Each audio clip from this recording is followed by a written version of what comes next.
የምትኮንኑት ባህሪ ሰው ውስጥ ካለ መኮንኑን እስከምታቆሙ ድረስ እንደዛ አይነት ሰዎች በዙሪያቸው ይሆናሉ።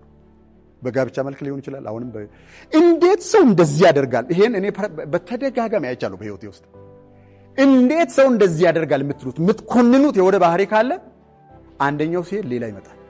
እንዴት ሰው እንደዚህ ያደርጋል? እሱ ሲሄድ ሌላ ሰው ይመጣል። እስከምታቆሙ ድረስ these people are going to be around። እንዴት እንደዚህ ያደርጋል? እንዴት ሰው እንደዚህ ያደርጋል የምትሉት የሆነ ነገር ካለ ያ ለምን መሰላችሁ? እንደዛ ነው። ፕሪንሲፕሎች ናቸው በነገራችን ላይ እነዚህ ነገሮች። ሰው ብርሃን ቢሆን ጨለማን ማየት ይችላል። ብርሃንን ይሄ ብርሃን ብትጠይቁት አሁን ጨለማን አይቻውቃሉ ይላችኋል። ሰው ሆኖ ቋንቋ ኖሮት ቢነግራችሁ ብርሃን ጨለማን አይቶት ያውቃል? አያውቅም። ጨለማስ ብርሃንን አይቶት ያውቃል? አያውቅም። ያ ማለት ምን ማለት መሰላችሁ? በእኛ ውስጥ ያው የምንኮንነው ነገር ስላለ ነው የምንኮንነው እንጂ ባይኖር ኖሮ አናየው ነበር ያለው። it wouldn't have been inside us።